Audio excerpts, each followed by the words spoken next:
అందరికీ వందనాలండి. దేవుని స్తోత్రం కలుగును గాక.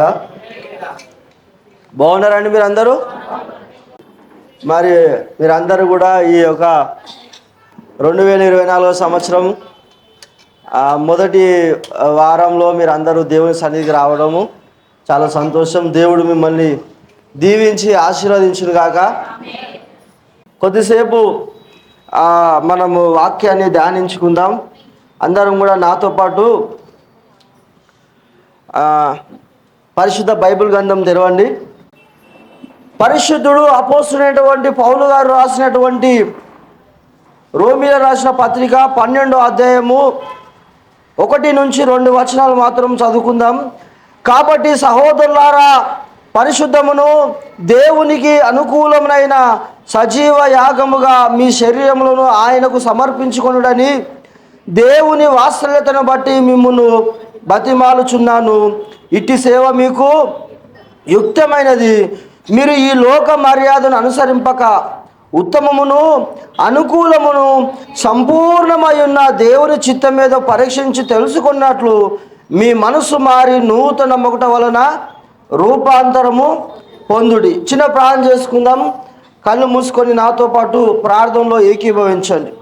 మహా గొప్ప దేవ, సర్వోన్నతుడా, సర్వాధిపతి, అన్ని నామం కంటే పైనామం వహించిన వాడా, నీ ఘనమైన నామానికి వందనాలు, కృతజ్ఞతాస్తుతులు, స్తోత్రములు చెల్లిస్తూ నిన్ను స్తుతిస్తూ గణపరుస్తూ ఉన్నాము. అత్యున్నత సింహాసనం మీద ఆశించినటువంటి మహిమగల తండ్రి, నీకు వందనాలు, స్తుతులు, స్తోత్రం చెల్లిస్తూ ఉన్నాం. ప్రభువా, గతించిపోయినటువంటి 2023 సంవత్సరం అంతా కూడా నీ రెక్కల కింద నాయన మమ్మల్ని కాచి కాపాడి భద్రపరిచి మా అవసరతలు మీరు తీర్చిన ఆయన నీ మేళ్ళ చేత మా హృదయాలను తృప్తిపరిచి ప్రభువా, దయా కిరీటముగా ఈ 2024 సంవత్సరంలో నాకు మమ్మల్ని ప్రవేశపెట్టారు.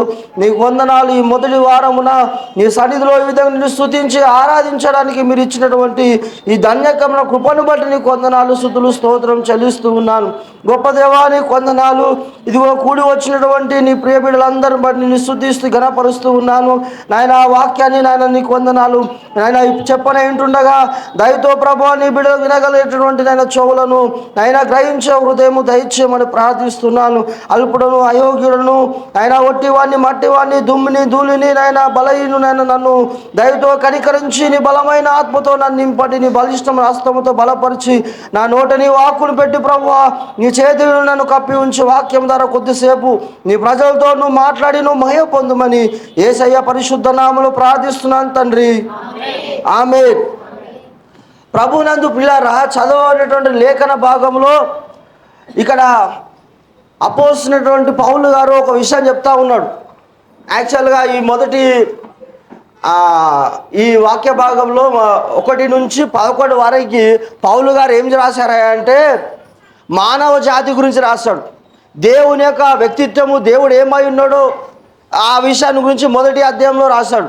ఆ తర్వాత ఆదాముని అవ్వను మానవ జాతిని సృష్టించిన తర్వాత ఏ విధంగా వారు పతనమైపోయి దేవునికి వేరైపోయి దేవునికి ఉగ్రులుగా ఏ విధంగా జీవించారో, పాపం వల్ల వచ్చే జీతం ఏంటో ఆ విషయాలన్నీ కూడా 3వ అధ్యాయము 6వ అధ్యాయము ఈ విషయాలు ఇట్లా రాసుకుంటూ వచ్చాడు. 9వ అధ్యాయంలో రాసుకుంటూ వచ్చాడు.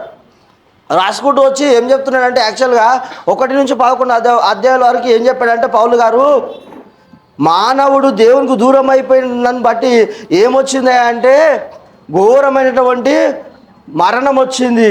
మరణానికి పాపానికి జీతం ఏంటయ్యా అంటే నరకము, మరణం తర్వాత ఏముంటుంది, దానికి మనుషులు చేసే పాపాన్ని బట్టి వారికి నిత్యమైన తీర్పు ఉంటుందని చెప్పేసి పౌలు గారు ఏం చేశారంటే ఆ అధ్యాయం రాశాడు. మీరు 3:20 కనుక తీశారనుకోండి, ఇదే రోమీయులకు రాసిన పత్రిక 3:20లో చూస్తే, కాబట్టి ఏ భేదము లేదు, అందరూ పాపము చేసి దేవుడు అనుగ్రహించు మహిమను పొందలేకపోతున్నారని చెప్పేసి ఆ వచనం రాస్తాడు. మీరు 6:6లో కనుక చూస్తే అదే అధ్యాయం 6:6 తీయండి ఒకసారి. ఏమనగా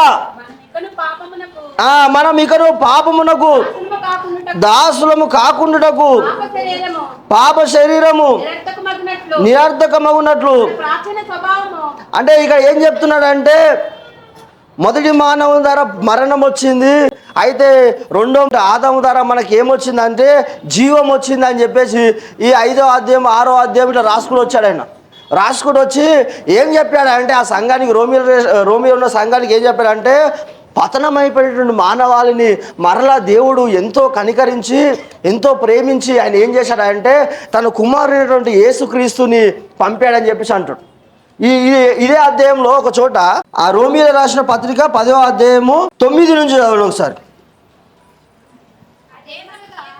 అదేమనగా యేసు ప్రభు అని నీ నోటితో ఒప్పుకొని దేవుడు మృతులలో నుండి ఆయనను లేపెనని హృదయమందు విశ్వసించిన ఎడల నువ్వు రక్షించబడదు అని చెప్పేసి ఈ విషయాలు చెప్పాడు. అంటే యాక్చువల్గా మానవుడు దేవుని దృష్టిలో పాపం చేసి నశించిపోయాడు.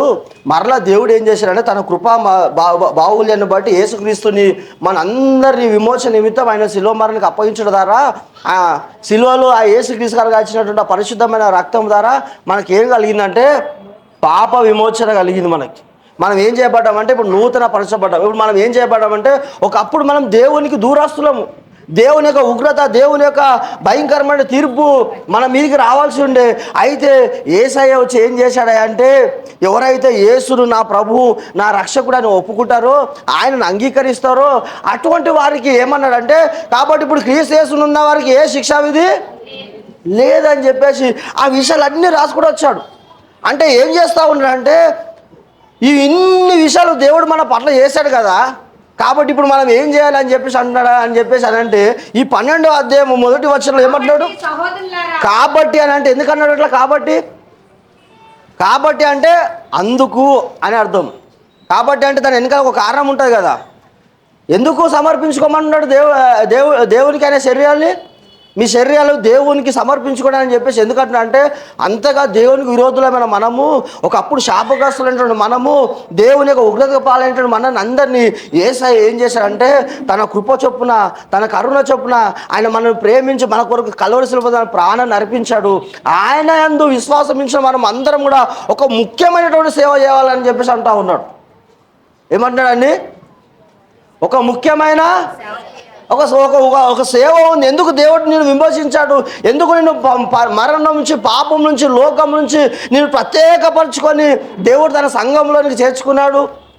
సంఘంలో ఎందుకు నేను చేర్చాడు? లోకంలో ఎంతోమంది గనులైన వారు, పరిశుద్ధులు, పవిత్రులు, యథార్థవంతులు, న్యాయవంతులు అయినటువంటి వారు ఉన్నప్పుడు కూడా వారందరు కాక మిమ్మల్ని ఎందుకు ఏర్పరచుకున్నాడు దేవుడు అంటే ఒక ప్రత్యేకమైనటువంటి ఉద్దేశం ఎవరికి ఉందా అంటే దేవాది దేవునికి ఉంది. పాపంలో అన్యులు అన్నట్టు యేసు ప్రభుని నమ్ముకుంటే ఎన్ని పాపాలు చేసినా ఏం కాదు, అన్ని కొట్టివేయబోతారనేది కాదు. యేసయ్య ఒకసారి నువ్వు యేసులో రాకముందు నువ్వు జీవించినటువంటి ఆ యథార్థమైనటువంటి ఆ తాగుబోతు జీవితం కానీ, అపవిత్రమైన జీవితం కానీ, లేదంటే మోసకరమైన జీవితం కానీ, పాప జీవితం కానీ, అంధకరమైనటువంటి ఏ క్రియలను సరే మరలా యేసులోకి వచ్చిన తర్వాత మళ్ళీ అదే జీవితం కొనసాగించడానికి వీలు లేదు. ఎందుకు దేవుడు నేను విమోచించారా అంటే ఒక ప్రత్యేకమైన పని ఉంది కాబట్టి అని చెప్పేసి మాట్లాడుతూ ఉన్నాడు. కాబట్టి అని చెప్తూ ఇప్పుడు ఏమంటున్నాడు?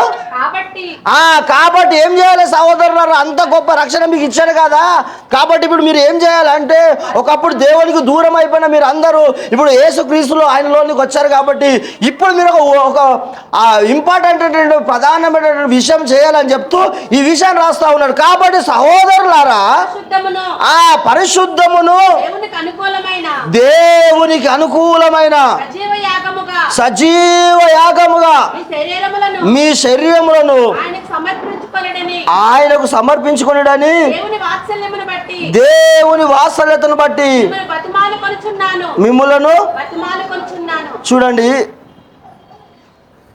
అంత గొప్ప రక్షణ దేవుడు ఉచితంగా మనకు అనుగ్రహించాడు కాబట్టి మనం ఒక పని చేయాలి అని చెప్తూ ఈ విషయం చెప్తా ఉన్నాడు. ఏం చేయమంటున్నాడు ఇక్కడ? దేవుని కంటే మనం ఏం చేయాలంట? సజీవ యాగముగా మన శరీరంలోను ఆయనకు సమర్పించుకోవాలని చెప్తా ఉన్నాడు. అంటే ఎందుకు శరీరం సమర్పించాలి? శరీరాన్ని ఎందుకని దేవునికి సజీవ యాగంగా సమర్పించుకోవాలి? ఇక్కడ పౌలు గారు ఈ యొక్క అధ్యాయం రాశాడు కదా, ఈ విషయంలో విశ్వాసిని దేంతో పోలుస్తూ ఉన్నాడంటే ఒక యాజకునితో పోలుస్తూ ఉన్నాడు. అసలు యాక్చువల్గా మొట్టమొదటిగా బైబిల్ గ్రంథంలో ఈ సంపూర్ణ సమర్పణ అనేది ఎవరి గురించి చెప్పబడింది అంటే మన ఇజ్రాయేల్లో 12 గోత్రాలు ఉన్నారు కదండి. 12 గోత్రాల్లో ఒక గోత్రము లేవి గోత్రం. వీళ్ళు ఏం చేసేవారు? ఒక ప్రత్యేకంగా, అంటే 12 గోత్రాలలో ఎవరికి లేనటువంటి ఆధిక్యతను దేవుడు ఎవరికి ఇచ్చాడా అంటే ఈ లేవి గోత్రం వాళ్ళకి ఇచ్చారు. ఆ లేవీలు ఏం చేసేవారు? దేవుని యొక్క మందిరంలో బలులను అంటే వాళ్ళు ఏం చేశారు అంటే యాజకత్వం యొక్క సేవను చేసేవారు. అంటే అది వరకు, అంటే మరి ఇజ్రాయెల్ అందరూ ప్రత్యేకింపబడినవారు కాదా? వారందరినీ దేవుడు ఐగుప్తుల నుంచి విమోచించి ఆ యొక్క ఎర్ర సముద్రం నుండి పాయలుగా చేసి దాంట్లో నుంచి తీసుకొని వచ్చినప్పుడు వారందరితో కూడా దేవుడు ఏం చేశాడంటే ఒక నిబంధన చేస్తాడు. నిబంధన చేసినటువంటి ప్రజలే వాళ్ళందరూ కూడా 12 గోత్రాలతో కూడా దేవుడు నిబంధన చేస్తాడు. కానీ అయినా సరే ప్రత్యేకంగా ఎవరిని కోరుకున్నాడు? మళ్ళీ అందులో యాజకులను కోరుకున్నాడు, అంటే లేవీలను కోరుకున్నాడు.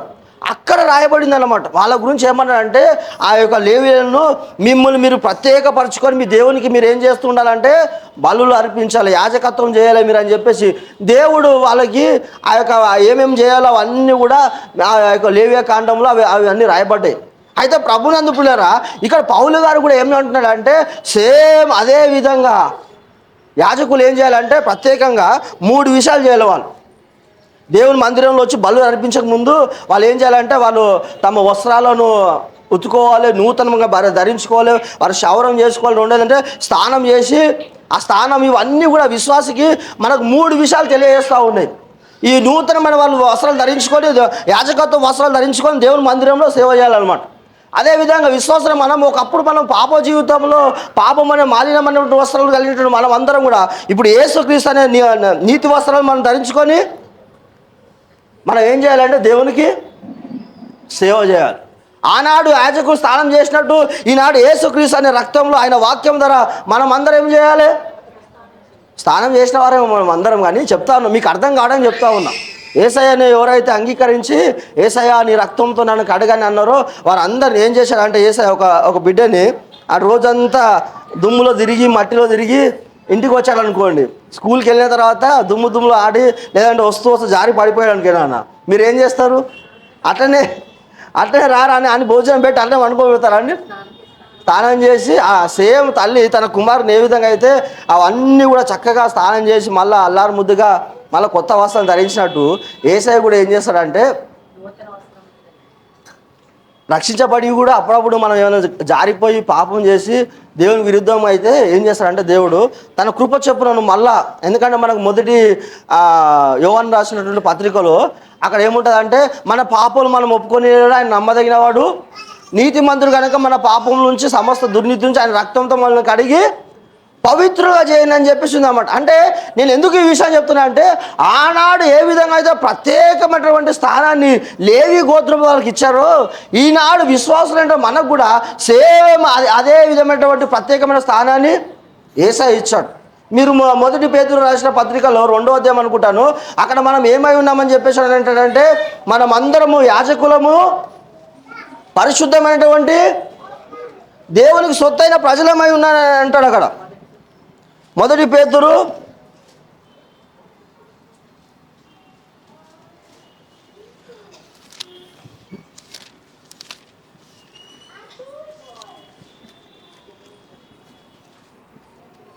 2వ అధ్యాయం 9వ వచనం. అయితే మీరు చీకటిలో నుండి ఆశ్చర్యకరమైన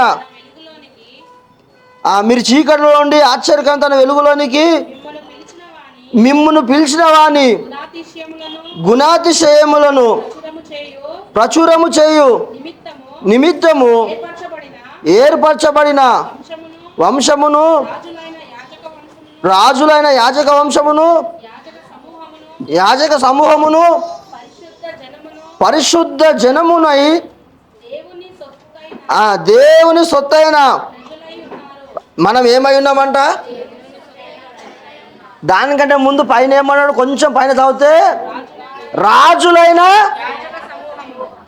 ఎవరిని చెప్తున్నాడు? మనం చెప్తాం. అంటే పాత నిబంధన కాలంలోనేమో ప్రత్యేకించి 12 గోత్రాలు ఉంటే ఆ 12 గోత్రాలలో లేవి గోత్రానికి మాత్రమే యాజకత్వం చేసే సేవను దేవుడు ఇచ్చాడు. అయితే ప్రభునందు పిల్లరా, కొత్త నిబంధన ప్రకారం ఏంటయ్యా అంటే సంఘంలో ఉన్నటువంటి ప్రతి విశ్వాసి కూడా ఒక యాజకునితో సమానం. అది ఇక చెప్పబడిన అంశం. అప్పుడు ఆ యాజకులు ఏ విధంగా తమ్మును తాము ప్రత్యేకించుకొని దేవుని యొక్క మందిరంలో, దేవుని యొక్క ఆ బలిపీఠం దగ్గర వారు ఏ విధమైతే సేవ చేశారో అదే విధంగా మనం కూడా ఒక సేవ చేయాలి. ఏంటయ్యా ఆ సేవ అంటే, మొట్టమొదటిగా మన శరీరాలను అంటే ఏం చేయాలంటే దేవునికి సమర్పించుకోవాలి.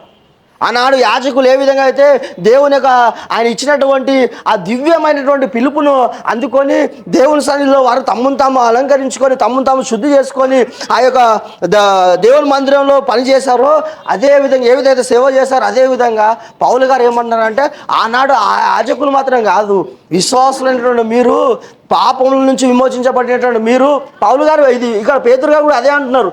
కాబట్టి ఆయన ఆశ్చర్యకరమైనటువంటి, అయితే మీరు చీకటిల నుండి ఆశ్చర్యకరమైన వెలుగులోనికి మిమ్మల్ని పిలిచిన వారి గుణాతిశయములను ప్రచురము చేయి నిమిత్తం అని అంటూ ఉన్నాడు. అయితే దానికి మనం ఏం చేయబడ్డామంటే, మనం ఏర్పరచబడినటువంటి ప్రచురం చేయడంతో ఏర్పరచబడిన వంశమును, రాజులైన యాజక సమూహమును, పరిశుద్ధ. ఇక్కడ కూడా ఏమంటాడంటే పౌలు గారు, మనం ఏమై ఉన్నామంట? పరిశుద్ధ జనమై ఉండాలి. మనం యేసయ్యలోనికి వచ్చినటువంటి మనం అందరము మరల లోకంలో ఉన్నటువంటి పాప మాలిన్యంలో, అపవిత్రతలో, అంధకారంలో జీవించడానికి వీల్లేదు. ఎందుకయ్యా దేవుడు నేను పిలిచాడు? అసలు యేసుక్రీస్తులో సంఘంలో ఉన్న వారందరూ, చేర్చబడిన వారందరినీ దేవుడు ఎందుకోసం పిలిచాడంటే ఒక ప్రత్యేకమైన పిలుపు ఉంది మన పట్ల. దేవుళ్ళకి వచ్చి కూడా ఒకప్పుడు అంటే నువ్వు బంధకాల్లో జీవించావు, ఒకప్పుడు అంటే తాగుబోతుగా జీవించావు, వ్యభిచారిగా జీవించావు, లేదంటే ఒకరు మోసం చేసేవారిగా, అన్యాయం చేసేవారిగా, ఇతరులు బాధించేవారిగా, ఇతరులు దూషించేవారిగా నువ్వు జీవిస్తే అది గతము. కానీ యేసయ్యలోకి వచ్చినటువంటి నువ్వు మరలా అదే పాపములో, అదే అపవిత్రతలో, అదే అంధకారంలో జీవించడానికి మనకు వీలు లేదు.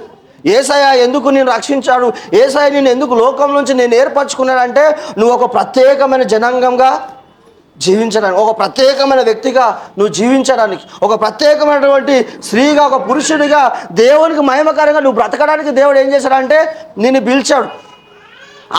ఆయన ఉద్దేశం ఏంటంటే నువ్వు సంపూర్ణంగా దేవునికి సమర్పించుకోవాలి. ఆ సమర్పణలో ఏముందా అంటే దేవుని యొక్క ఉద్దేశాన్ని నువ్వు నెరవేరుస్తున్నట్టు అని అర్థం అన్నమాట. ఆ యాజకులు అన్నాడు, లేవీలు ఏ విధంగా అయితే దేవుడు ఇచ్చినటువంటి పిలుపును అందుకొని దేవుని మందిరం సేవ చేశారో అన్ని సేవల కంటే అంటే చాలా రకాలు ఉన్నాయి. పరిచర్యలో నానా విధాలు కదా. పరిచర్యలో ఒకళ్ళు వంటలు ఉండొచ్చేవాళ్ళు వంటలు చేస్తారు, ప్రవచించేవారు ప్రవచిస్తారు, భాషల్లో మాట్లాడేవారు భాషల్లో మాట్లాడతారు, బోధించేవారు అదొక వరం. కొందరికేమో నానా విధమైన అర్థాలు చెప్పే భాషల వరం ఉంటుంది, ఇంకొందరికేమో ప్రవచించే వరం, ఇంకొందరికేమో స్వస్థత వరం ఉంటుంది, ఇంకొందరికేమో ఉపచారం చేసే వరం ఉంటుంది. ఇవన్నీ కూడా సేవలో ఒక భాగమే. కానీ వాటన్నిటికంటే ప్రధానమైనది ఏంటంటే మన శరీరాలను దేవునికి సంపూర్ణంగా సమర్పించుకోవాలి. అది దేవుని చాలా యుక్తమైనది, అది చాలా ఇష్టమైన సేవ. నువ్వు అర్పించే కానుకల కంటే, నువ్వు చేసేటటువంటి దాన ధర్మాల కంటే, నువ్వు మందిరంలో కష్టపడేదానికంటే, నువ్వు చేసేటటువంటి అనేకమైన సేవ పనుల అన్నిటికంటే చాలా ప్రధానమైన విషయం ఏంటంటే నువ్వు నీ శరీరాన్ని దేవునికి సంపూర్ణంగా సమర్పించుకో. ఇది దేవునికి చాలా యుక్తమైనది. నీ దృష్టి కూడా అంటే నీ దృష్టిలో కూడా ఇది చాలా ఘనముగా ఉండాలి. యేసయ్య నన్ను ఎందుకు పిలిచాడంటే ఒక ప్రత్యేకంగా జీవించడానికి, లోకంలో జీవించినట్టు జీవించడం కోసం మనల్ని మరలా దేవుడు ఏర్పరచుకోలేదు. ప్రభునందు పిల్లరా, ఆ విధంగా జీవించే వారిని బట్టి దేవుడు ఆనందించేవాడై ఉన్నాడు, సంతోషించేవాడై ఉన్నాడు ఆయన. అందుకే ఆ కింది వచనం కూడా ఏమంటున్నాడు అక్కడ, మీరు ఈ లోక మర్యాదను అనుసరింపక ఉత్తమమును అనుకూలమును సంపూర్ణమై ఉన్న దేవుని చిత్తమేదో పరీక్షించి తెలుసుకున్నట్లు మీ మనసు మారి నూతన మగుట వలన రూపాంతరము. ఇక్కడ పౌలు గారు 3 విషయాలు చెప్తా ఉన్నాడు ఇక్కడ. మొట్టమొదటిగా మీరు ఈ లోక మర్యాదను అనుసరింపొద్దు. అంటే ఎవరైతే యేసయ్యలోనికి వచ్చారో, ఎవరైతే క్రీస్తు సంఘంలో చేర్చబడ్డారో, యేసయ్య యొక్క రక్తంతో కడగబడ్డారో వారందరికీ దేవుడు ఇస్తున్నటువంటి ఒక ప్రధానమైనటువంటి ఆజ్ఞ ఏంటంటే మనం ఈ లోక మర్యాదను అనుసరించారు. ఏంటి లోక మర్యాద? లోకంలో ఏముంది? లోకంలో పాపం ఉంది, లోకంలో అన్యాయం ఉంది, లోకంలో అక్రమం ఉంది, లోకంలో దుర్నీతి ఉంది, లోకంలో దుష్టత్వం ఉంది, లోకంలో మోసం ఉంది, లోకంలో వ్యభిచారం ఉంది. చాలాసార్లు యేసయ్య శరీరధారి అనేటువంటి జీవించిన దినాలలో ఈ యొక్క పరిసయ్యులు వీళ్ళందరూ కూడా వచ్చి యేసయ్య దగ్గరికి వచ్చి, యేసయ్య నీవెలా ఒక సూచక్రియ మేము అడుగుచున్నాము అని అంటే, యేసయ్య ఏమని అంటే వ్యభిచారమైనటువంటి చెడ్డతరం అన్నాడు. ఆయన ఎవరిని పోల్చాడు? ఆయన జీవించినటువంటి కాలంలో ఉన్నటువంటి ఆ యొక్క సమాజాన్ని, ఆ యొక్క తరాన్ని అంతని కూడా వ్యభిచారులైన చెడ్డతరం అన్నాడు. ఆయన కొన్నిసార్లు వ్యభిచారులారా అని పిలిచాడు. బాప్తిస్మ యోహాను కూడా సర్వసంతానం అని పిలిచాడు. ప్రభునందు పిల్లారా, ఈ లోకం ఎలా జీవిస్తుందంటే దేవునికి వ్యతిరేకంగా, దేవుని చిత్తానికి, దేవుని చట్టానికి, దేవుని యొక్క శాసనానికి విరోధంగా జీవిస్తూ ఉన్నారు. క్రైస్తవులు కూడా యేసులోనికి వచ్చి కూడా చాలామంది ఏం చేస్తున్నారంటే లోక మర్యాదను అనుసరిస్తూ ఉన్నారు. లోకంలో ఏ విధంగా అయితే అన్యాయం చేస్తూ ఉన్నారో, అక్రమం చేస్తూ ఉన్నారు. కొందరు ఒక విషయం చెప్తా, లోక మర్యాద అంటే ఏంటో చెప్తా. ఇప్పుడు లోకంలో ఉన్నటువంటి అన్య మత ఆచారాలు ఏంటంటే ఏదైనా వివాహం చేసుకుంటున్నారు అనుకోండి,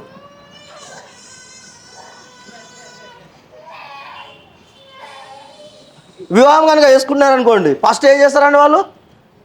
అన్నిలో కనుక ఒకవేళ వివాహం చేస్తున్నారు అనుకోండి, ఫస్ట్ ఎవరి దగ్గరికి వెళ్తారు వాళ్ళు? ఎవరి దగ్గరికి? నాకు అర్థం కావట్లేదు. పంతులు గారి దగ్గరికి వెళ్తారు. సరిగ్గా చెప్పట్లేదు మీరు. పూజారి అన్న పంతులు అన్న ఒకటే లేండి. పూజారి దగ్గరికి పోయి, పూజారి దగ్గరికి వెళ్ళి, అయ్యా మా అమ్మాయి పలానా అబ్బాయి అని చెప్పి జాతకాలు చూపిస్తే ఆయన చూసి వారి నక్షత్రాన్ని బట్టి, వారి జన్మస్థానాన్ని బట్టి, వారి రాశిని బట్టి ఏం చేస్తారంటే ఒక మంచి పెళ్లి డేట్ ఫిక్స్ చేస్తారు. ఇది ఏం చేస్తున్నారు? ఈ లోకం ఆ విధంగా మర్యాదను అనుసరిస్తూ ఉన్నారు. క్రైస్తవులు ఏం చేస్తూ ఉన్నారు? క్రైస్తవులు దేవుడు అని చెప్పేసి, సజీవుడైన దేవుడు అని చెప్పేసి దేవుని దగ్గరికి వచ్చి కూడా నా ప్రభువు నా రక్షకుడు అని చెప్పేసి ఒప్పుకొని కూడా క్రైస్తవ వివాహాలను కూడా ముందు పాస్టర్ దగ్గర రాకుండా ఏం చేస్తుంటారంటే పంతుల దగ్గరికి వెళ్ళి, పంతులు గారు మంచి డేట్ చూడండి, మంచి రోజు చూడండి అని చెప్పేసి ఆయన చెప్తే ఆయన చెప్తాడు. ఆయన చెప్తాడు పలానా రోజులో వేసుకోమ్మా, పలానా రోజు దాటింది అనుకో, పలానా నెల దాటింది అనుకో, మళ్ళీ మంచి రోజులు లేవమ్మంటాడు. అనగానే వీళ్ళు ఏం చేస్తారంటే మెల్లగా పాస్టర్ దగ్గరికి వస్తారు. పాస్టర్ దగ్గరికి వచ్చి ఏం తెలియనట్టు, అయ్యగారు మా అమ్మాయి పెళ్లి చేస్తున్నాం అయ్యగారు, మా అబ్బాయి పెళ్లి చేస్తున్నాం అయ్యగారు అంటే, అవునమ్మా పాప అయ్యగారికి ఏం తెలియదు కదా. ఆయన అవునమ్మా సరే అమ్మ మంచిది, చాలా సంతోషం, ప్రాణం చేద్దామా అంటే అప్పుడు మెల్లగా చెప్తారు, అదే అయ్యగారు పలానా రోజున మేము పెళ్లి చేద్దాం అనుకుంటున్నామండి. ఏ రోజున? వాళ్ళు ఏదో ఆ పంతులు చెప్పిన రోజున, ఆయన చెప్పిన రోజు చెప్పి అప్పుడు మెల్లె వచ్చి ఆ రోజు చేద్దాం అనుకుంటున్నాం అని చెప్పేసి మెల్లగా. ఇప్పుడు వీళ్ళు ఎవరిని అనుసరిస్తున్నారు? ఏ మర్యాద అనుసరిస్తున్నారు చెప్పండి? లోక మర్యాద అనుసరిస్తూ ఉన్నారు. అందుకే ఇక్కడ ఏమన్నాడంటే మన లోకం నుంచి ప్రత్యేకంగా ఏర్పరచుకున్నాడు దేవుడు, ప్రత్యేకంగా నివసించడానికి, లోక ఆచారాలను లోక పద్ధతులు చేయడానికి కాదు. క్రైస్తవులు కూడా చూడండి, ఏదైనా హిందువుల పండుగలు వచ్చాయనుకో, హిందూ పండుగ అని కాదు, ఏ పండుగ అయినా సరే, ఏ వ్యవహారమైనా సరే, లోకంలో జరిగే వ్యవహారాలు ఏవైనా సరే, క్రైస్తవులు కూడా ఏం చేస్తుంటారు అంటే వాళ్ళు పండుగలు చేస్తుంటే వీళ్ళు కూడా, వాళ్ళు రాఖీలు కడుతున్నారు అనుకో, దేవుని మందిరానికి వస్తే కూడా వీళ్ళు కూడా ఏం చేస్తున్నారంటే వెళ్ళి రాఖీలు, ఇవన్నీ కూడా లోక మర్యాదకి వస్తాయి. ఇవన్నీ అర్థమవుతుందా అండి? ఆ విధంగా మనం చేయకూడదని చెప్తున్నాడు. ఎందుకు అంటే యేసయ్య ఒక చోట యాకోబు పత్రికలు ఏమంటాడంటే, వ్యభిచారులారా ఈ లోక స్నేహము దేవునితో వైరమని మీరు ఎరగరా అని అన్నాడు. ఒకసారి యాకోబు 4 అనుకుంటాను, చూడండి ఒకసారి.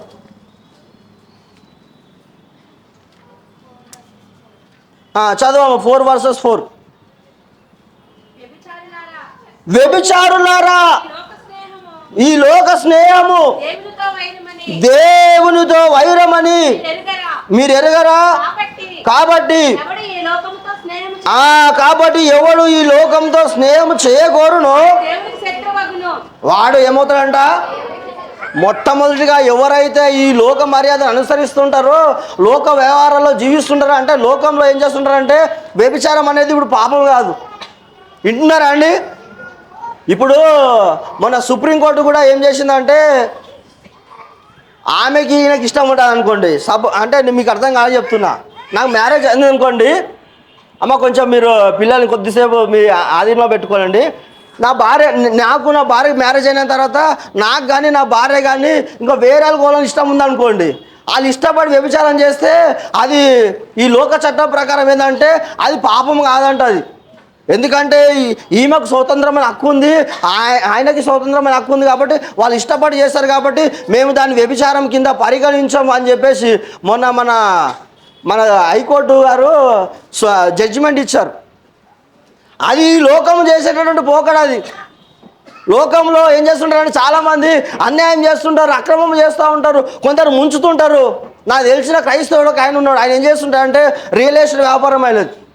రియల్ ఎస్టేట్ వ్యాపారంలో ఉండి ఒకరికి తెలియని అమ్మాయికులకు వచ్చారనుకోండి, పాపం ఆయనకి ఏం చేస్తారంటే ఒక దగ్గర స్థలం ఇప్పిస్తాడు. ఇప్పిస్తే అది లిటికేషన్ ఏదో ప్రాబ్లం ఉంటే ముందు చెప్పాడు, ఇప్పించేసి ఆయన కొనేసి డబ్బులని ఇచ్చేసిన తర్వాత ఇలా రావాలి తీసుకొని వేరే వాళ్ళని మళ్ళీ ఏం చేస్తారంటే వేరే వాళ్ళు ఎగేస్తారు. ఎగేసి వాళ్ళు అందరు అన్న ఇట్లా చేసిరా అంటే నేను మాట్లాడతా అని చెప్పి మళ్ళీ కొన్ని పైసలు తీసుకుంటారు. ఇట్లా తీసుకొని ఏం చేస్తుంటారు అంటే ఏం చేస్తున్నాడు ఇప్పుడు ఆయన మోసంతో డబ్బును సంపాదిస్తూ ఉన్నాడు. ఈ లోక నేను ఒకసారి అడిగినా ఇది కరెక్ట్ కాదుగా అంటే, అరే పాస్టర్ ఎందుకంటే నాకు బాగా తెలిసిన నీకు తెలివి లేదు, నీకు బుద్ధి లేదు, అట్లయితే మనం లోకంలో బతకలేమని అంటున్నాడు ఆయన. నేను మెల్లగా డైరెక్ట్ చెప్తే మళ్ళీ బాధపడతారా అని చెప్పేసి నేనేం చేసిన అంటే మన జవహర్లాల్ నెహ్రూ గారు ఒక సందర్భంలో ఒక మాట చెప్పాడు అన్నమాట. స్వాతంత్రం వచ్చిన తర్వాత ఆయన ఏం చేశాడంటే మన ముస్లిమ్స్ వాళ్ళకి ఖచ్చితంగా మనం సపోర్ట్ చేయాలి, ఎందుకంటే పరలోకములోనికి వెళ్ళాలనుకోండి, పరలోక వ్యవస్థ అంతా కూడా ఎవరి అధికారం కిందనే వస్తుంది. పరలోకంలో రాజ్యాధికారం అంతా కూడా ఎవరు చేస్తుంటారు అక్కడ? దేవుడు చేస్తాడు కదా. అట్లనే మనం భారతదేశంలో మనము ఈ యొక్క ప్రజలందరూ నడిపించాలి, ఈ యొక్క ప్రభుత్వాన్ని నడిపించాలంటే మన గలుపు నుంచి వచ్చేటువంటి ఆయిల్స్ ఎంతో ముఖ్యం. మనకు ఆయిల్ లేకపోతే మన దగ్గర ఏం పని చేయదు అని చెప్పేసి అందుకే మనం వాళ్ళకి సపోర్ట్ చేయాలని చెప్పేసి అన్నట్టుగా అన్నాడంట. నేను అదే విషయాన్ని తీసుకొని చెప్పిన. ఆయన జవహర్లాల్ నెహ్రూ గారు కూడా చెప్పారు ఏంటంటే ఈ విధమైన అంటే ఈ లోకంలో మనం బతకాలంటే భారతదేశంలో రవాణా వ్యవస్థ మంచి నడవాలంటే మనకి గల్ఫ్ వాళ్ళ యొక్క ముస్లిమ్స్ వాళ్ళకు సపోర్ట్ ఉండాలి అని చెప్పేసి అన్నాడు. ఈ లోకంలో నువ్వు బతుకుతా కానీ పరలోకానికి వెళ్ళాలనుకో అక్కడ ఎవరికి ఇష్టంగా ఉండాలి? నువ్వు దేవునికి ఇష్టం. నువ్వు డబ్బు సంపాదిస్తావేమో అన్యాయంగా అక్రమంగా సంపాదిస్తుండొచ్చు కానీ రేపు పరలోకానికి మాత్రం చేరలేవు నాయన అని చెప్పా. తర్వాత ఆయన మారుమనసు పొందాడో లేదో నాకు తెలియదు కానీ చెప్పడం మన బాధ్యత కాబట్టి నాకు చెప్తున్నాడు, పాస్టర్ నీకు తెలియలేదు, నీకు అట్లయితే బతకలేవు, పైసలు సంపాదించలేము, నువ్వు ఇట్లా డీల ఉన్నావు అనుకో గట్టిగా ఉండాలి, అవసరమైతే ఎదుటివాడిని బుద్ధి అన్యాయంగా సరే గుంజుకోవాలన్నట్టుగా మాట్లాడుతున్నాడు ఆయన. ఇవి లోక మర్యాదలు, లోకం అనుసరించేటువంటి విషయాలు ఇవన్నీ కూడా. అయితే మనం ఏం చేయాలంటే అటువంటి కార్యాలు మనము చేయకూడదు అంటాడు. వ్యభిచారులారా అన్నాడు. సంఘాన్ని పట్టుకొని యేసయ్య రక్తంలో కడగబడి యేసయ్యను అనుసరిస్తూ యేసయ్య సన్నిధిలో ప్రార్థన చేస్తున్నటువంటి బిడ్డలను పట్టుకొని ఏమంటాడంటే ఇక్కడ పౌలు గారు అది యాకోబు గారు ఎవరైతే లోకాన్ని ప్రేమిస్తారో, ఎవరైతే లోక వ్యవహారాల్లో జీవిస్తారో, ఎవరైతే లోక పద్ధతులు అనుసరిస్తారో వారందరిని కూడా ఏమంటాడు ఆయన?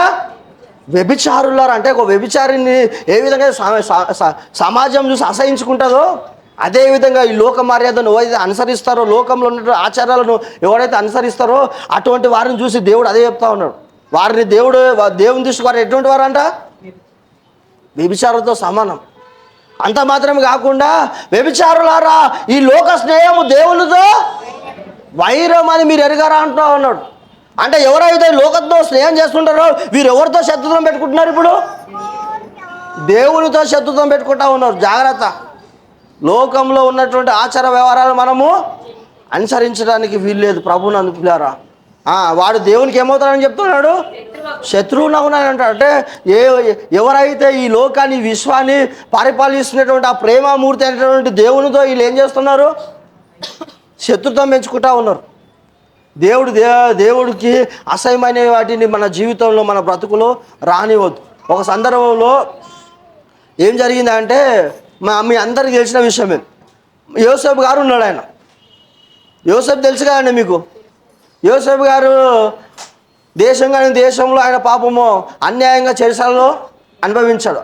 ఎందుకు చెరసాలలో అనుభవించాడంటే అది వరకు ఆయన చాలా నీతిగా యథార్థంగా ఆయనకు అప్పగించిన పనిలో బాధ్యతలు అన్నింటిలో కూడా చక్కగా పనిచేస్తూ ఉంటే దేవుడు అంటే ఆయనను బట్టి ఆ యొక్క పోతీఫర్ యొక్క యజమానిని ఆ కుటుంబాన్ని బాగా దీవించాడంట. అయితే అక్కడ ఏం జరిగిందంటే ఆయన భార్య ఏం చేసింది? పోతిఫర్ మీద కన్ను వేసి రా నాతో వ్యభిచరించు అని చెప్పేసి ఈయన ఏం చేసిందంటే బలవంతం చేసింది.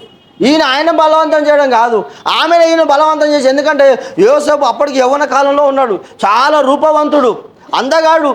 అటువంటి యోసేపు గారు పట్టుకొని రా నాతో శయనించు, నాతో వ్యభిచారం చేయని చెప్పేసి అని అంటే యోసేపు గారు ఏం చేశారంటే, లోకంలో ఉన్నవారైతే చేస్తారు అట్లా, సందు దొరికితే సమయం దొరికితే, లేదంటే భార్య లేని సమయంలో, భర్త లేని సమయంలో, ఎవరు చూస్తలేరు అనుకొని భయంకరమైన పాపాలు చేసేవారు ఉన్నారు.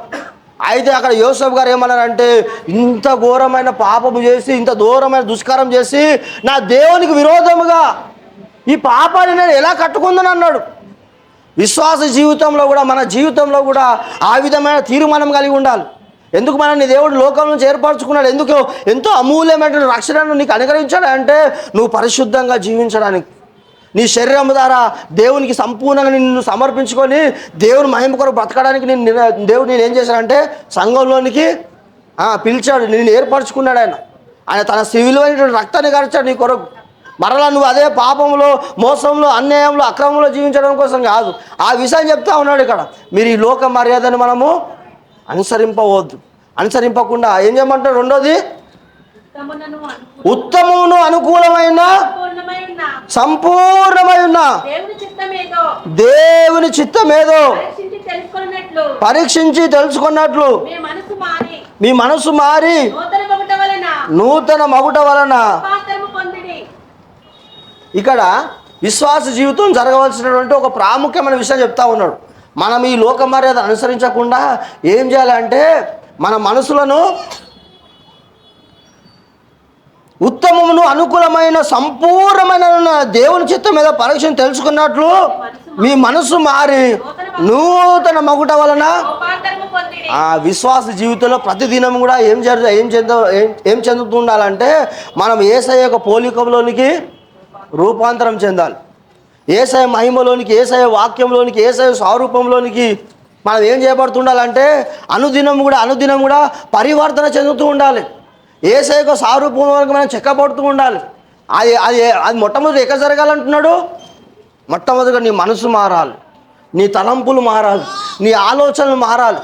లోకము ఆలోచిస్తున్నట్టుగా నువ్వు ఆలోచించకూడదు. లోకంలో ఉన్నటువంటి వారు వ్యర్థంగా తమ మనసులో, తమ హృదయాలలో దేవుని చోటేకొని జీవిస్తున్నట్టుగా నువ్వు ఉండకూడదు. కానీ నీ హృదయంలో, నీ మనసులో ఏముండాలంటే ఎల్లప్పుడూ దేవుని యొక్క వాక్యము, నీ తలంపులో సైతము దేవుని గురించినటువంటి ఉద్దేశాలను, దేవుని గురించిన ఉపదేశాన్ని తలపోస్తూ నీ మనసు మారితే తప్ప ఆయన రూపాంతరంలోనికి మనము మార్చబడలేమని చెప్పి మనం బైబిల్ గ్రంథంలో చూస్తూ ఉన్నాం. ప్రభునందు ప్రియులారా, మన నూతన సంవత్సరంలో ప్రవేశపెట్టబడినట్టు మనం అందరం కూడా దేవుడు కూడా ఏం కోరుతా ఉన్నాడంటే, ఒక విషయం చెప్పాలి మీకు. ఈ విషయాన్ని నేను చెప్పలేదు, ఆల్రెడీ మహాజ్ఞాని అయినటువంటి సొలొమోన్ గారు చెప్పారు. ఆయన ఏమన్నాడు తెలుసా అండి? ప్రతి సంవత్సరం చాలామంది happy new year, happy new year, happy new year అని చెప్పుకుంటారు కదా. మనం కూడా ఇప్పుడు ఏ న్యూ ఇయర్లో ఉన్నాం? హ్యాపీ న్యూ ఇయర్లో ఉన్నాం కదా. ఈ నెల అంతా చెప్పుకోవచ్చు మీరు. కార్పొరేట్లో లేదు, ఎంఎన్సీ కంపెనీలలో ఏం చేస్తుంటారంటే ఈవెన్ జనవరి 31 వరకు కూడా కొత్తగా జాయిన్ అయిన వారందరికీ ఏం చేస్తుంటారంటే హ్యాపీ న్యూ ఇయర్ అని చెప్తుంటారు అన్నమాట. అట్లా బయట దేశాలు కూడా చెప్తూ ఉంటారు. అయితే నేను ఎందుకు ఈ విషయం చెప్తున్నా అంటే, మనం happy new year, happy new year, happy new year అంత మాత్రాన ఆయన మహాజ్ఞాని అయిన సొలొమోన్ ఏమన్నాడు తెలుసా అండి? సూర్యునికి ఉందా నూతనమైనది ఏది లేదన్నాడు. అర్థమవుతుందా? ఆ ఆర్జీవి గారు ఉన్నారు, రామ్ గోపాల్ వర్మ, ఆయన ఒక విషయంలో నాకు మంచిగా అనిపించింది. ఆయన ఏమన్నాడంటే, ఆయన మీడియాలో అందరూ వచ్చి ఆయన ముంగట పెట్టి, సార్ హ్యాపీ న్యూ ఇయర్కి మాకు ఏమన్నా చెప్పండి సార్ అన్నారు అన్నమాట. ఆయన ఏమన్నాడంటే, ఆయన చాలా మంచి కొన్ని విషయాల్లో చక్కగా ఆయన ఏమన్నాడంటే, నిన్న ఎట్లుందో ఈరోజు అట్లనే ఉంది, అయినా మీరు అడుగుతున్నారు కాబట్టి హ్యాపీ న్యూ ఇయర్ పండుగ చేసుకోకపోతే అన్నాడు. అంటే నిన్న ఎలా ఉందో ఈరోజు, నిన్న చీకటి ఉన్నట్టు ఈరోజు చీకటి, నిన్న వెళ్తున్నట్టు, అంతే తప్ప హ్యాపీ అని చెప్పుకున్నది హ్యాపీ ఉండదు, ఏముండదు. అదే కష్టాలు, అదే ఏడుపు, అదే అంటే ఉంటాయని చెప్పేసి ఆయన నగ్న సత్యాన్ని ఉన్నట్టుగా చెప్పాడు ఆయన. అయితే నేనేమంటున్నా అంటే, ఇది ఆయనకన్నా ముందే ఎవరు చెప్పారంటే మహాజ్ఞాని సొలొమోన్ అన్నాడు. ఆయన ఏమన్నాడు? ఆయన సూర్యునికి ఉందా నూతనమైనది ఏమీ లేదు, నిన్న జరిగిందే ఈరోజు మరలా జరుగుతుంది అని చెప్పేసి ఆనాడు మహాజ్ఞాని సొలొమోన్ అన్నాడు. అయితే ప్రభునందు ప్రియులారా, నూతన సంవత్సరంలో అడుగు పెట్టబడినటువంటి మనం అందరం కూడా మనం ఏం చేయబడాలంటే, మన మనసులను నూతన పరచుకోవాలి, మన హృదయాలను నూతన పరచుకోవాలి. ఒక చోట ప్రకటన గ్రంథంలో ఏమంటాడంటే, ఇదిగో సమస్తమును నేను నూతనముగా చేయించున్నానని చెప్పేసి అంటాడు. అంటే మన దేవుడు ఏం చేయాలంటే పాడైన బ్రతుకులను, పాడైన జీవితాలను సైతం మళ్ళా నూతన పరిచేవాడు. మీరు హెజ్కేలు గ్రంథము 32 అనుకుంటాను, అక్కడ కూడా ఏముంటుందంటే నూతన స్వభావాన్ని, నూతన హృదయాన్ని నేను మీకు ఇచ్చేదని అంటాడు. చూడండి ఒకసారి హెజ్కేలు 36:26 చదవండి అందరు కూడా. నూతన హృదయము మీకు ఇచ్చేదను, నూతన స్వభావము మీకు కలగజేసేదను,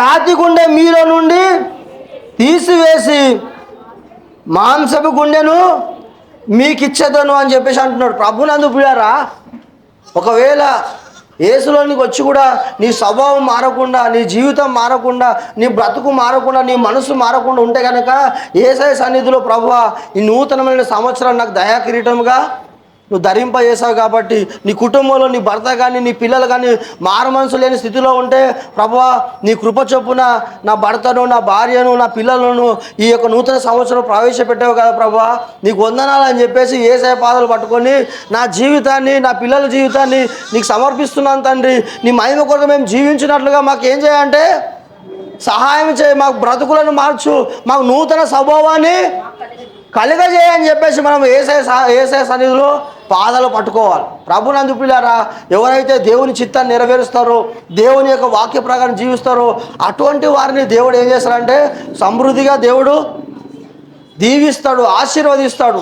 అక్కడ అందుకే ఈ వాక్య భాగంలో ఏమంటున్నాడు అంటే, మన మూల వాక్యం చదువుకున్న వాక్యంలో మీరు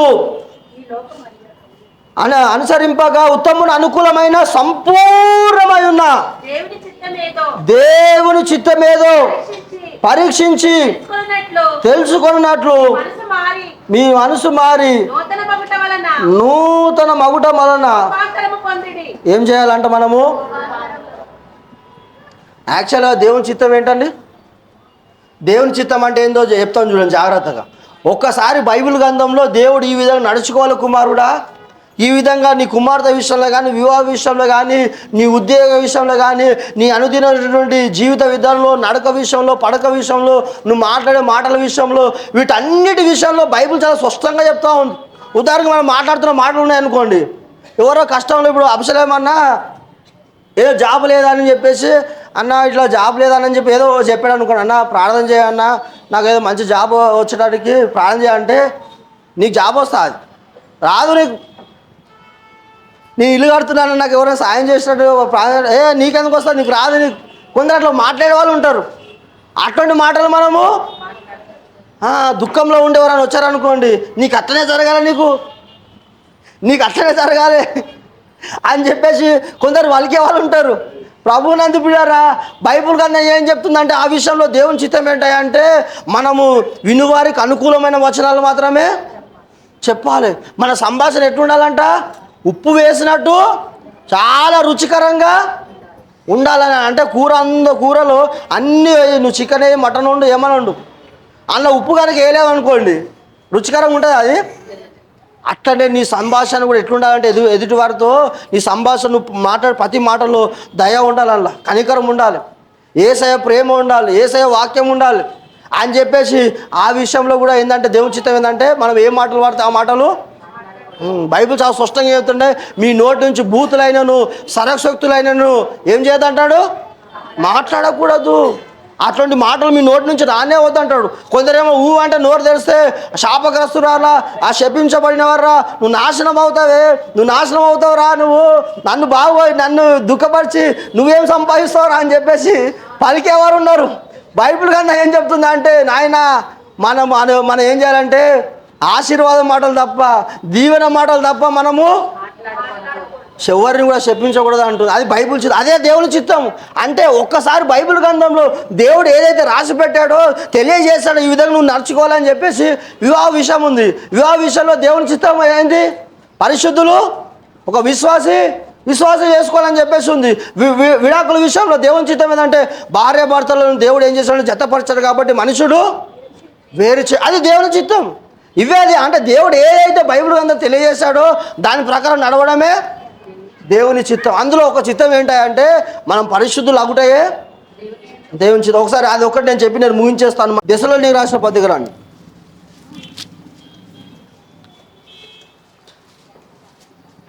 4వ అధ్యాయము 3వ వచనం. మీరు పరిశుద్ధులు అగుటయే అనగా మీరు జారత్వమునకు దూరంగా ఉండుటే దేవుని చిత్తము. మీలో ప్రతివాడును దేవుని ఎరుగని అన్యజనుల వలె కామాభిలాషయందు కాక పరిశుద్ధత యందును ఘనత యందును తన తన ఘటమును ఎట్లు కాపాడగలను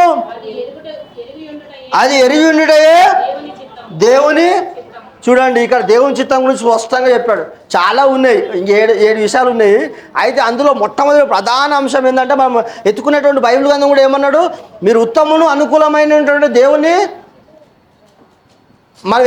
మనం చదివేటటువంటి మొదటి అధ్యాయంలో మొదటి వచనం చదువు అమ్మ. కాబట్టి అని ఉంది కదా, అది చదువు. పరిశుద్ధమును చూడండి, అక్కడ కూడా ఏమంటున్నాడు మొదటి మూలవాక్యంలో, పరిశుద్ధమును దేవునికి అనుకూలమైన సజీవ యాగముగా మనము మన శరీరాలు ఆయనకి సమర్పించుకోవాలంట. అందులో ఏముంది అంటే దేవుని చిత్తం ఉంది. ఆ విషయాన్ని ఎక్కడ చెప్తున్నాడు? మొదటి దశ 4:3లో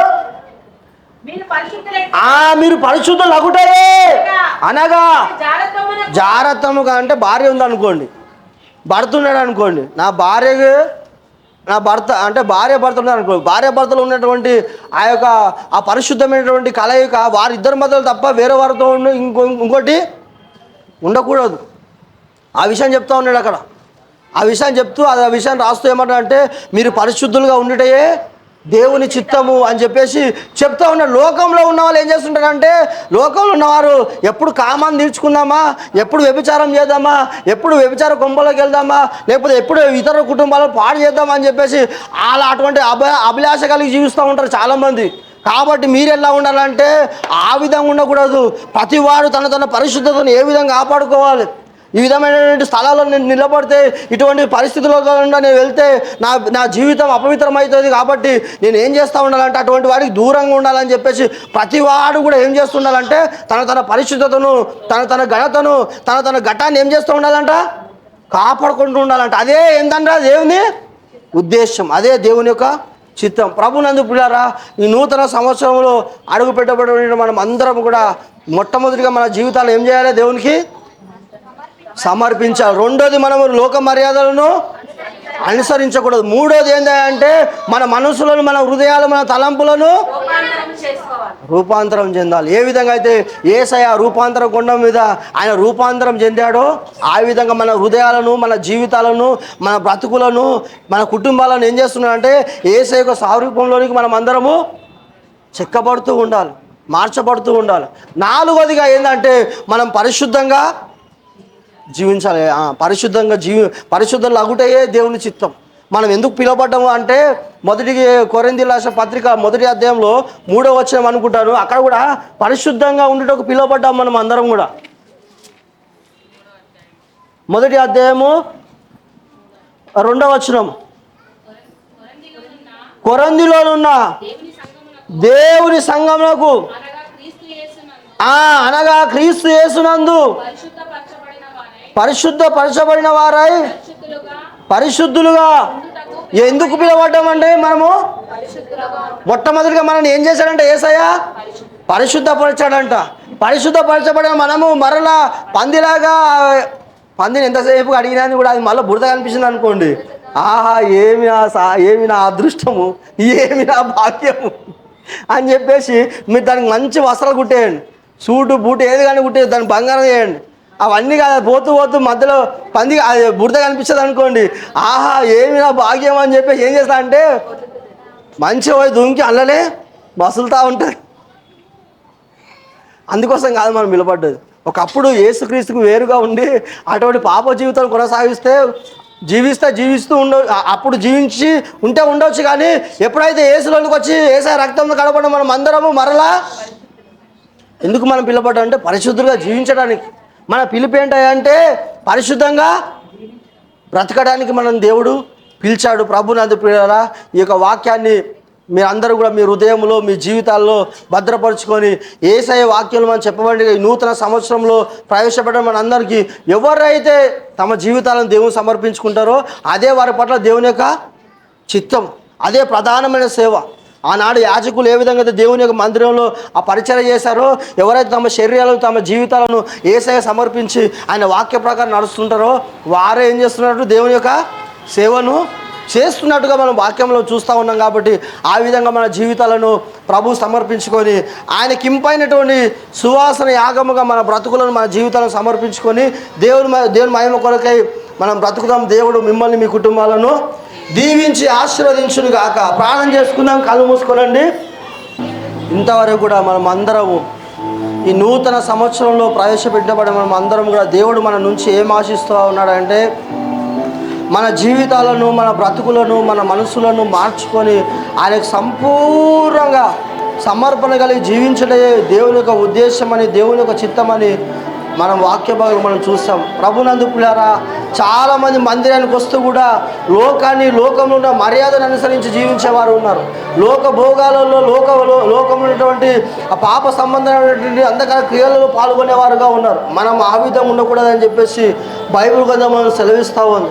మనని దేవుడు ఎందుకోసం పిలిచాడంటే ప్రత్యేకమైనటువంటి ఒక జనాంగంగా యాజక సమూహంగా మనం జీవించడానికి దేవుడు పిలిచాడు. ఎందుకు నీకు ఎంత అమూల్యమైన రక్షణ ఇచ్చాడంటే ఆయన మహిమకరంగా బ్రతకడం కనుక, ఆయన చిత్తాన్ని మన జీవితం నెరవేర్చగలరు అని చెప్పేసి మనం వాక్యాలు మనం చూస్తాము. అందులో దేవుని యొక్క ప్రధాన ఉద్దేశం, దేవుని చిత్తం ఏంటంటే మన శరీరాలను దేవుని సమర్పించి లోక మాలిన్యం మనం కంటనీయకుండా, లోక బంధకాలు పాప బంధకాలు మరలా మనం జీవించకుండా ఆయన పరిశుద్ధమైన మార్గంలో పరిశుద్ధమైన శరీరాలుగా మన జీవితాన్ని దేవునికి సమర్పిస్తూ ఆయన మార్గంలో నడవడమే దేవుని యొక్క ఉద్దేశం అని వాక్య భాగంలో మనం చూస్తాం. ప్రభునందు ప్రియులారా, ఇంకా నువ్వు ఏదైనా బంధకాలలో పాపంలో లోకము వ్యసనాలు కనుక జీవిస్తూ ఉంటే నువ్వేం చేయాలంటే దేవుని సన్నిధిలో ప్రభువా నూతనమైన సంవత్సరాన్ని నాకు ఇచ్చినట్టుగానే నాయనా నా మనసు మార్చు ప్రభువా, నా హృదయాన్ని మార్చు, నా జీవితాన్ని మార్చు, నా బ్రతుకును నీకు సంపూర్ణంగా సమర్పించి ఇదిగో అనుకూలమైన నీ చిత్తాన్ని నేను నా జీవితంలో నెరవేర్చినట్లుగా